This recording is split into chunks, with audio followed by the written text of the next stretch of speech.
Once upon a time, we were immigrants and fleeing and we were poor. Then we became established in the United States. Now we're rich and powerful. Now we need to answer for our power. From a Canadian point of view, a lot of Canadian Jews are still educated, are still successful, certainly. But we're very aware that that hasn't protected us. I'm Phoebe Maltz Bovy, and you're listening to The Jewish Angle from the Canadian Jewish News.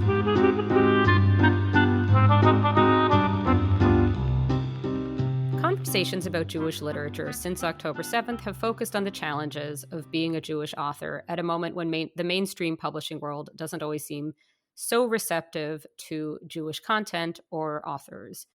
And once you're talking about Israeli content or Israeli authors, it can get more complicated still. So there's a big article that's come out recently in Vulture, New York Magazine's culture section, I should say. By recently, I'm speaking on November 19th. 2025. And it's by the novelist Andrew Ridker. And the piece is called A New Jewish Plotline.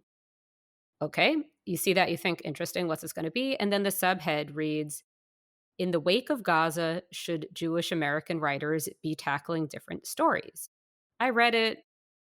I wrote about it for my own column at the CJN, and I will make no secret of the fact that I found it a very frustrating article. So I decided rather than argue with somebody about his article, I will let that be. I'm going to use it instead as sort of a taking off point for a broader discussion about Jewish literature, because I think the article, while I had my frustrations with it, can be a good prompt for conversation about what Jewish literature is, what it should be, and how to discuss it in the first place, and in particular, how to kind of bring Canada into this conversation. So with all of this in mind, I am so pleased to have on Chaya Lauer. Chaya is a blue sky mutual of mine. She lives in the Thornhill area near Toronto and does not work in media. She has just posted all sorts of insightful things since I've known of her about Canadian Jewish life on Blue Sky, and is somebody I've really wanted to have on this podcast basically since thinking of this podcast. So I'm really happy that this has worked out. Chaya, welcome to The Jewish Angle. Thank you very much, Phoebe. Thanks for having me on. So first off, I wanted to ask you, before we talk about these sort of that article in Vulture or just these issues generally, what's your own relationship to Jewish literature, especially North American Jewish and especially fiction? So I'm part of a book club with some Jewish friends of mine. Right now, we're in the middle of reading The Art of Leaving by Ayelet Tabari. So we have a mix of general and specifically Jewish literature that we do read. I'm not an English major, and I won't pretend that I'm an expert, but it is something that we do enjoy reading, especially when it's topics that we really relate to. Mm-hmm, mm-hmm. And what I'm just curious in terms of like English language Jewish literature, recent or classics, are there any, like, what's one book you've loved and one book maybe that you have not loved? So I am enjoying Ayelet Tabari. I previously read some of her works. I've read the short story collection Immigrant City by David Bismogis. I guess in terms of some older literature, I remember sort of some Jewish fiction. What did you make then of this article in Vulture, coming to this as a reader, not as a scholar of this literature, but like just as a literate person who's interested in this area? Yeah. So, I guess right off the bat, I kind of had my back up a little bit to start off an article in a mainstream publication, not a specifically Jewish population, talking about how much money and power Jews have. Just kind of seemed like it was getting into some uncomfortable tropes. And then this idea that American Jewish writers should be somehow taking responsibility for stuff that's being done in their name. And the reason why I think this was stuck with me so much was I was thinking, this is a different community.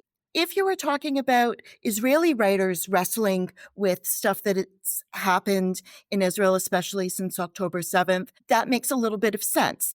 That's their own community.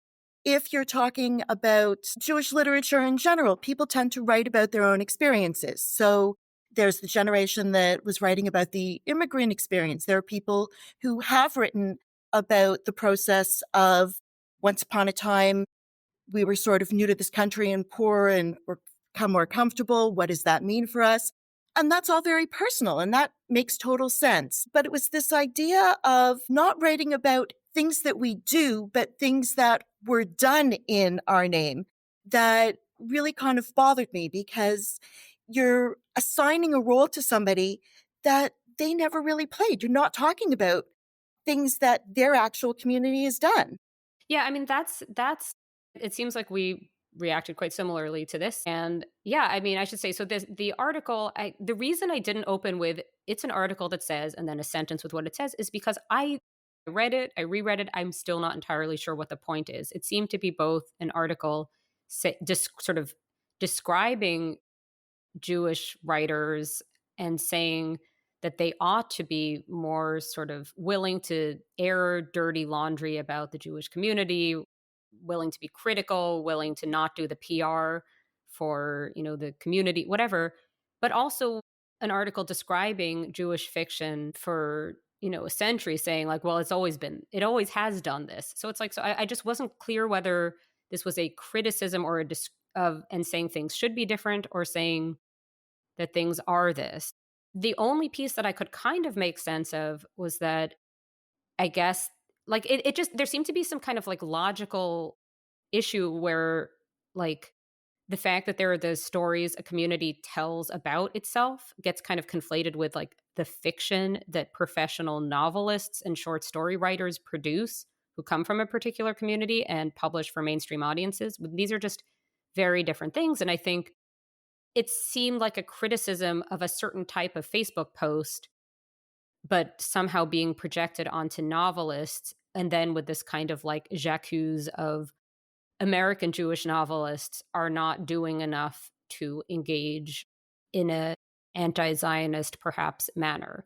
And I was a bit lost is what I'm saying. Like side, Yeah. like agree, disagree. I was just a bit lost in some of it. But one thing I wanted to draw out a bit is, yeah, this idea of in whose name, like, this is a moment when the United States is doing, and I should say, I'm a dual Canadian American citizen. I grew up in the States. A lot of why I'm so much paying attention to this, although plenty of Canadians are who are not American as well. There are like these cuts to US aid that have evidently killed hundreds of thousands of people. If you're American, whether you're Jewish or not, and you're having the big feelings about all that you're complicit in, wouldn't it be more likely to be stuff to do with the United States at this moment in time rather than Israel? If just because you happen to be Jewish, like I guess that's one place that I got a little stuck. I don't know. Yeah.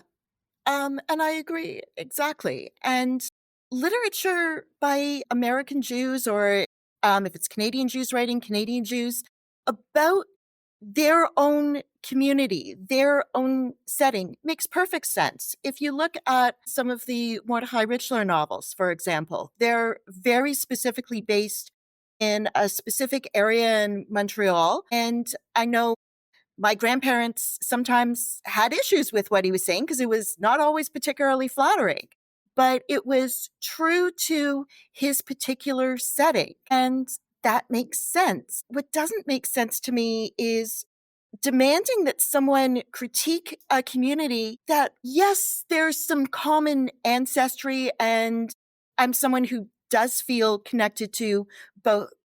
I have family and friends connections with both American and Israeli Jewish communities, although I'm not part of either one. But it seems bizarre to expect American Jews to be speaking on behalf of and over Israeli Jews. There's Israeli Jewish literature, which does deal with some of these issues.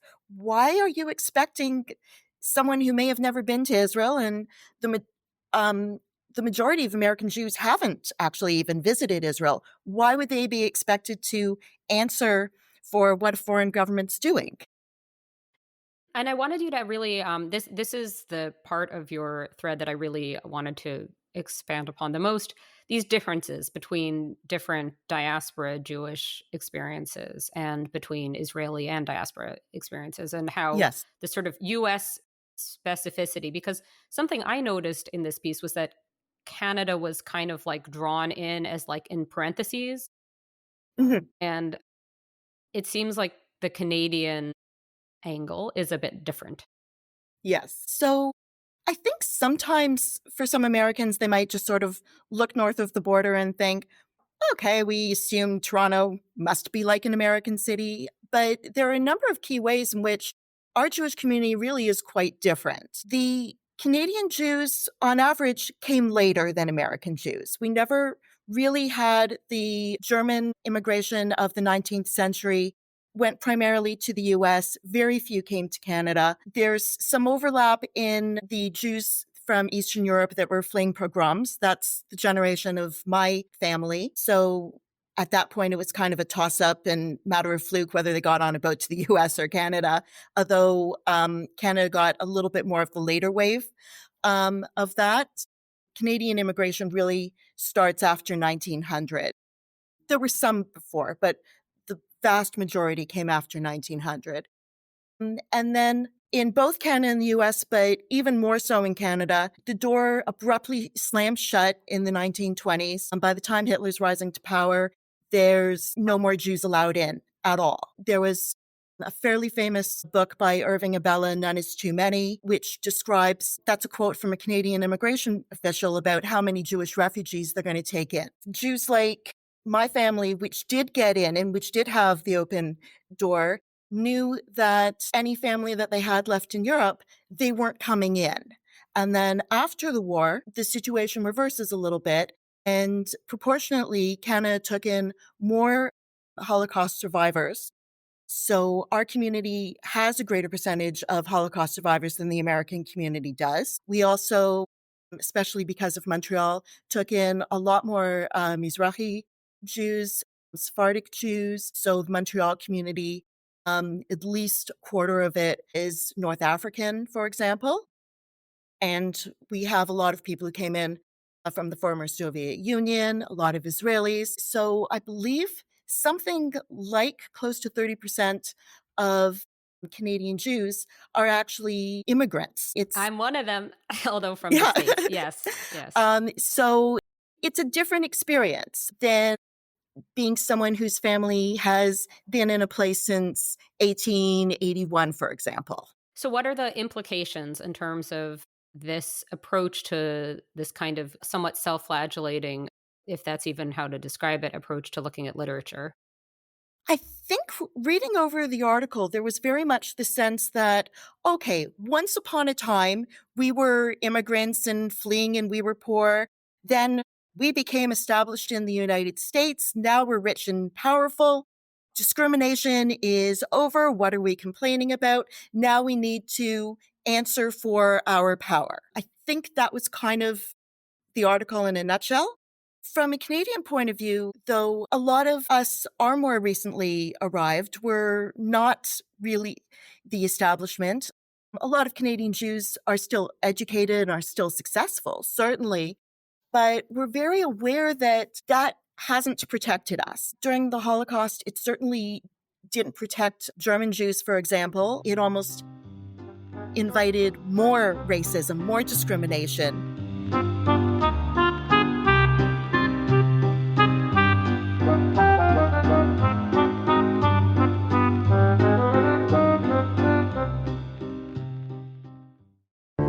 Ever since October 7th, 2023, Muslim and Jewish communities in Canada have been torn apart. I've known you for 20 years. You've been at my house for Shabbat supper, I don't know how many times. And for 1 second, you can't put down your friend and just hold my hand? We're fed a constant stream of Jews and Muslims talking at each other, about each other, but rarely do we hear them talking to each other. There was, why are you doing this? What's the benefit of doing this? This podcast aims to do something different. I'm Avi Feingold, a rabbi and a writer with the Canadian Jewish News. I'm Yafa Sakeja, a Canadian Palestinian entrepreneur and volunteer with the Canadian Friends of Standing Together. We're sitting down with Jews and Muslims, Israelis and Palestinians from coast to coast and across the political divide, having difficult conversations in good faith. We are not the Israeli government. Palestinians are not Hamas. This is the place where we're both supposed to end up, Israeli and Palestinian, Arab and Jewish. Subscribe to In Good Faith, wherever you listen to podcasts. If I could just jump in, I think that was a piece that I found was strangely missing from this article, that the way anti-Semitism functions is maybe not unique, but a bit specific in that it is a complaint about perceived Jewish power. It is, so like pointing out, look how well Jews are doing is not really a retort to anything about anti-Semitism. It's just, it doesn't make sense. Like logically, I don't know. There was something I found very odd about this. Exactly. But I think the points, but I think what you're saying is right about Canada. And I've also thought about I'm constantly comparing the two diasporas for obvious reasons. And the intermarriage rates I know are quite different and much higher in the States. And I think there's just a sense that I get somewhat anecdotally, but also somewhat with some data to back it up, just that like it is a tighter knit community, maybe and a little less, I don't even want to say assimilated because that's not quite it, and it's not that the community is not integrated. It's just, it's a closer community, right? Like it's a closer knit community than like, whereas the American Jewish community, like to even call it a community, it can be, but like there are just a lot of like cultural only secular Jews somewhere like New York that has, rather a lot of Jews, like where I'm from. And you just don't think about it, both because of the number of Jews that are in New York, but also because of because of it being in the States. And they're just, it's just a different thing. Like it is more different than I would have realized. And I should have known more because my own grandmother my late grandmother was born in 1920 in Montreal. So I know a little bit about this from that. But yes. So the Montreal community, my parents are originally from Montreal. They moved, I liken it to moving west to Toronto as if they came in covered wagons because they came 1968 and 1969, and then everyone else started following in 1976. But when they were growing up, they went to a high school that was 99% Jewish. It was part of the Protestant School Board of Montreal. This wasn't a Jewish school, but it was 99% Jewish. And that was the kind of community that they lived in. And Montreal was quite unique because back when they were coming over, Canada, especially around the Montreal area, they carved out separate rights for different communities. So French Catholics had their own right to their language, their schooling, their education, their religion, and so did the English community. And the French Catholic community was more vocal about preserving that, and the English Protestant community was a little bit more open to allowing the Jews to go to their schools. And that's how you ended up with Protestant schools that were over 90% Jewish. It's so funny to me. Like I would always hear these family stories about like all these like Christian songs that my grandmother would learn going to school with her like Jewish friends. And it always seemed utterly bizarre to me. No, my parents knew how to sing Jesus Love Me, This I Know. It's so my strange. dad would tell me about the Sermon on the Mount because that was his favorite part of the New Testament. And it's so interesting also because they like, were it should, like raised really Jewish. Yeah. No, I wish this were more integrated. It's because obviously, before anybody to preempt, not that it's going to work, it's not the same as residential schools. Obviously not. But it's an interesting on a spectrum of how to sort of how Canada has attempted to assimilate in less savory ways. It's on somewhere on that spectrum. Obviously not the extreme version of it. I also wanted to just talk about Jewish literature because you mentioned this book club that you're in and that it has a Jewish focus and all of this. And I think it seems to me that the big sort of trend, the big shift I have noticed in literature and Jews in North America, and also I would say seems like in the UK a bit as well today, since October 7th, is this kind of like suddenly it matters that somebody's a Jewish writer, whereas it used to only matter in some cases. So, like Adara Horn would be put in the Judaica section or whatever, the Jewish studies section prior to October 7th. And that was not strange, right? The fact that a novel happened to have a Jewish author, yeah, like if you work again, like if you work for the CJN, if you work for the Forward or something, you'll pick up on Right. that and you might write about whatever. But it seems like there's just been this like proliferation really recently and of all kinds of entities seeking to promote Jewish books in one way or another. And I'm very torn on this. Not about your personal book club, but I mean like Right. this sort of like in the literary sphere generally. Because on the one hand, I want to boost it all and it's lovely. I mean, most of it. One aspect I didn't think was so lovely, but whatever. In general, good. I'm glad this is happening. I'm glad that there isn't just some sort of cowering. I'm glad that there isn't just let's hide that we're Jewish. Let's not mention it. Let's not write about Jewish topics. I'm glad that this is all happening. But also, it just there's something about it that feels bleak, like this kind of cordoning off, you know? Yeah. And I just wonder like about the future of novels that happen to be about Jewish topics, happen to be written by Jewish authors, but that could see far wider audiences. I mean, yes, I'm sure Jews disproportionately buy books, but you know, there's a few non-Jews who read as well. More than a few, being sarcastic. Yes, Yeah. many, many. Well, one of the reasons, one of our selections, two of them actually, was by Gabrielle Zevin. And so we read Tomorrow, Tomorrow, Tomorrow, and Tomorrow, and Tomorrow, and the something life of AJ Fikry.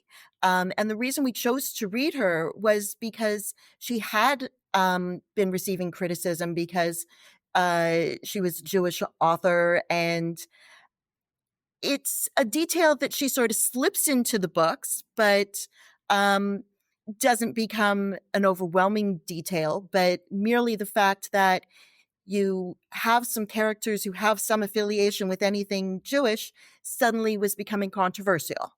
So we figured, okay, if people are going to be criticizing Tomorrow, Tomorrow, and Tomorrow for that, we're going to go and read it almost to Dovka. Mm-hmm. So that's how we treated that. But it's also, since October 7th, what's been really kind of distressing, and you mentioned the Canadian context, the way that our lives in Toronto kind of proceeded up to October 6th. As you've noticed, this is a city of immigrants where half the population was born elsewhere. Everybody's ethnic, everybody's from somewhere. So I know our family and other people in our community, we very much related to being, you know, okay, you're Italian, you're Indian, you're Persian, whatever. Okay, so we're another ethnic group. And most of our friends are from some sort of group or other, and that's how they related to us. Okay, we each have our own ways that our parents are and languages we speak and different foods that we eat. And we just kind of shared that. And I found even when we were in the book club reading books, if it was about um, residential school survivors or if it was American Dirt and we're reading about Mexican migrants or any group. We were reading about Cyprus, for example.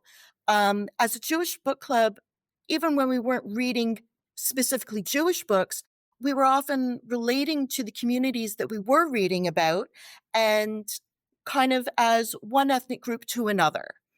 And that's a little bit what I feel has kind of been lost since October 7th. This sense that we're just kind of one ethnic group among others and that we can kind of freely relate to each other and freely share. I had always wondered that because it seemed like anti-Semitism had seemed to me like obviously not obsolete, but like something that would be harder to sustain where there are just so many others. It seemed like something Yeah. that came out of this specific context, mainly in Europe, but not exclusively. There was anti-Jewish animus in the Muslim world too, and elsewhere. But the point is, it had mainly, like, the anti-Semitism we know had been like, here's a bunch of blonde people who hate the brunette who's Jewish, would be the shorthand for it. Obviously, plenty of Right. people have different hair, you know what I mean? But there was this kind of Yeah. like, where that was the other. The person who was different was the Jew. How could that be? How would that work in a world of, or whatever, a society that's so much more diverse, and where, you know, you can't pick on somebody for like, oh, that's the person who looks a little different. No, like, everybody looks different from everybody else. So that's not going to be it. Everybody believes different things. Everybody has different cultural practices, whatever. But what seems to have happened, and this kind of clicked for me when I was listening to a podcast about something totally random, but where there was just some mention about the fact, and I have not vetted this fact, but if it's a fact, it's certainly interesting. It's that, I guess, anti-Jewish hate crimes in New York, or hate incidents or something, had gone up and other sorts had gone down. And it was the other sorts had gone down part that I found interesting. And I need to look into this further, because like, it's suddenly like something, what clicked for me was like, anti-Semitism can function as a kind of, you know, the old thing about like scapegoating. This can be one group everybody can get together and decide to not like for varied reasons. Yeah. And that seems to be a function that I hadn't really thought about, that it isn't just about like finding one other in an otherwise monolithic society. It's like, it can also just be, here we all are, all different, but there's this one group of people we all hate for our own reasons. And what I was thinking was just piecing that together with the kind of like the left and right wing versions of anti-Semitism that are so popular today. I thought, oh, we're doomed, Yeah. which is, sorry to be so pessimistic, but that was a thought I had. No, Bring me some it's- optimism. It very much functions as a conspiracy theory and as something that's fueled by resentment. It's not about believing that someone isn't as good as you. It's not about just saying, oh, someone's a little bit different. That doesn't spark hatred. What really sparks hatred is when people think that there's something that they deserve, and there's some force out there that's stopping them from getting something that they think that they're entitled to, or they want to think that they're a little bit smarter or more talented than they are. We do see resentments against other groups. So I've said before, I don't like the idea. I understand where you have a historically disadvantaged group that has faced legal discrimination in the past. It makes sense to look at statistics and say, oh, this group is underrepresented in post-secondary education or overrepresented in child protection or the prison system. That makes sense if that's a group that faced some extreme discrimination as a leftover artifact. But it doesn't make sense to look, for example, at women in post-secondary and say, oh, there are too many women here now. Well, all you did was you opened the door to women. Women haven't been privileged above others. Same thing, especially in the Toronto area, if people look at universities and say, oh, there are too many Asian students. Same thing. Nobody passed any laws saying we're only going to allow Asian students in. It's a matter of, well, we're going to stop overtly keeping people out, and people who do well are going to get in. And if you're complaining about overrepresentation, what you're really saying is, oh, the rest of the people are resentful because how do they tell themselves that they're smart and they're special if other people, especially other people who've historically been kept down a little bit, are coming up and doing well? I think you've just solved how to fight anti-Semitism, because I think that there is this kind of impulse on the left to say it's part of the bigotry. It's one of the hatreds. It can be lumped together with, you know, all other forms of hate, and let's fight hate. And while I share the sentiment that hate should be fought, it's part of a specific sort of hate that's not unique to anti-Semitism, but that is this kind of like the resentment-based one. And I think that it suggests maybe having more alliances with like, yeah, fighting misogyny, fighting anti-Asian bias, whatever it is at a particular time. Like it's a maybe slightly tweaked strategy, but I think now I'm feeling more positive because I see something constructive that can happen. Yeah. Chaya Lauer, do you have any other thoughts? Yeah, in terms of sort of fighting some of the bigotry, I think part of the problem we have on the left is that there's still the idea of you're blaming the forces in charge of things for the fact that you're not getting ahead. Sometimes there's some validity to that, but some of the general, okay, we're going to blame all capitalists and everything else, that has a way of, we're looking for a group to blame the Jews.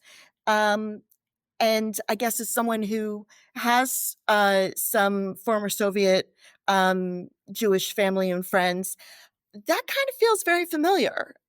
So I don't automatically, one of the things that I've said before is if you look around my Seder table, there's my sister-in-law from the former Soviet Union, my father-in-law from Iraq, my mother-in-law who was from Poland. I was part of the pogrom Jews. There's my son-in-law who's Moroccan. And we've all kind of come from backgrounds where when we sing Vihishe Yamda, in every generation, someone kind of comes after us. Just the people in front of me, they were all coming, whether it was right, left, Christian, atheist, or Muslim, like we've got kind of a wide variety of people that have come after us before. So arguments about whether right or left is better, whether it's Christian or Muslim, I don't care because they've all had their moments. The only people that don't complain are my Indian Jewish friends down the street who say that India was great for them. Chaya Lauer, thank you so much for coming on The Jewish Angle. This has been Thank you. Fantastic. Thank you. I've enjoyed meeting you.